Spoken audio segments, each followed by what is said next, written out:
What's up, guys? Welcome back to the Mic Check Podcast. This is T Word, the People's Champ. Thanks for tapping in. Today, we're talking about Canelo Alvarez and recent challenges to his undisputed reign at 168 pounds. Before we get into the video, don't forget to like, comment, and subscribe. We appreciate the feedback. All right, so as many know, since around November 2021, Canelo Alvarez has been the undisputed champion at 168 pounds, completing the four-piece set by beating Caleb Plant by knockout. And since then, he's gone on to fight Dimitri Bivol. He's fought John Ryder. He's also sandwiched that around fighting Triple G for a third time. Now, over this course of time, many other potential opponents have shown their face into the place. We're talking about Jamal Charlo has called him out before, Demetrius Andrade, aka Boo Boo. And the entire time, one name has been lingering in the background, and that's David Benavidez. He was once the WBC champion, once losing his title on the scales, and another time being stripped of his title due to a dirty test, substance abuse and whatnot. So with that title being available as a vacant, Canelo was able to swoop in, scoop up that belt, and now he's kind of playing keep away with it with Benavidez in hot pursuit. Now, as of late, Canelo hasn't looked his best in the ring. Many say his ceiling was so high that even though he's still beating people, he's kind of fallen off in skills, but he was just that elite. I just think that he's not facing the best competition, so that's why he's still able to get victories. And I think that better competition is actually seeing him as a wounded animal. They're seeing opportunity to strike when Canelo's not at his best. And I do believe he might have been better served fighting some of these guys when he was still kind of sharp, because I think he's at the point where there may have been one or two opportunities or paths to victories for these guys, and now I'm seeing multiple paths to victories if they were to face him. He doesn't move the same. His defense is a little bit different. His reaction is a little slower. And after 60 plus fights, that's almost expected.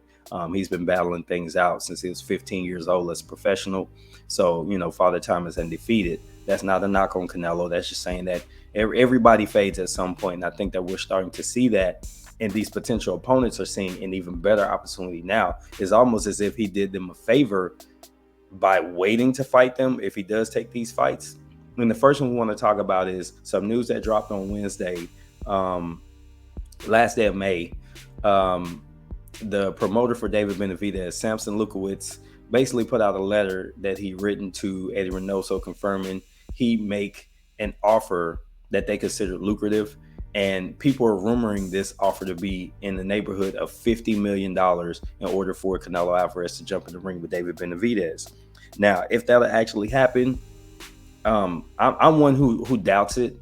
Canelo will be able to use those belts that he has and make bigger paydays, and he'd rather make that same 50 million over several fights than make it in one really tough fight with Benavidez. From a strategic standpoint, you could see where Benavidez may have some struggles with Canelo, but I think the opposite is also very plausible. I think Canelo might have some real trouble with the relentless onslaught of Benavidez, even if it comes off as if Benavidez is being sloppy and foregoing defense to get off offense, while Canelo is going to be looking to load up big shots, something you've seen him do repeatedly over the last 3 or 4 fights.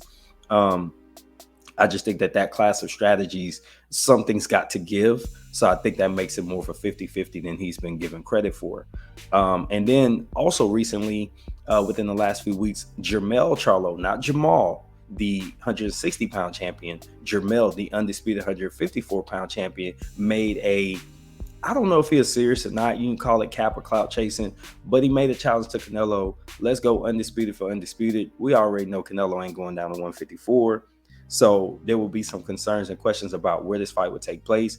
I don't even think Canelo will go to 160. So you got to think that he's going to force Charlo to gain 10 pounds and come up to at least 164, because that was the number that was given for Errol Spence to come up and fight Canelo a couple years ago. So if you start to think about this, it might have just been Charlo talking out the side of his neck, but I'd like to see that fight. I like Charlo, and I like Charlo's chances in that fight, even if I don't know if he'll be durable enough to hold up to the power that he's going to feel from Canelo, who's fought as heavy as 175. Speaking of 175, you've also got Canelo looking to rematch Dimitri Bivol, who wants them belts. Let's look at this. Everybody's asking for a chance at those 168-pound belts, and he's not really been that keen on trying to fight people at 168 that he hasn't already beaten. He did fight Triple G up there, but he already got a dub over that dude, right? But Bivol wants to come down to 168 and fight him, but Canelo's hell-bent on facing him again at 175 to get his get back. And I think that just allows him to retain those belts. If he's to go up there and lose again, nobody's going to fault him. They're just going to say, hey, Bivol just too good and too big. Go back to 168 and finish out your career, and he'll still be undisputed. If he fights Bivol for those titles at 168, a guy who I think can make 168 comfortably, then where do you go from there? Canelo has no more belts. Some of the luster is gone. You've got 2 recent losses. You're not fighting the very best competition. This could prove to be a significant challenge for him. So I'm interested what you guys think about this. All these different challenges coming out. Who should he fight next? And would he actually fight Jermell Charlo at some type of catch weight of 164 or something? And is there a way that these sanctioning bodies would allow undisputed versus undisputed? I don't think there's a way to do it, but if they could, how do you think that fight would turn out? So this has been T for the Mic Check Podcast. Until next time, I'm out. Peace, fight fam.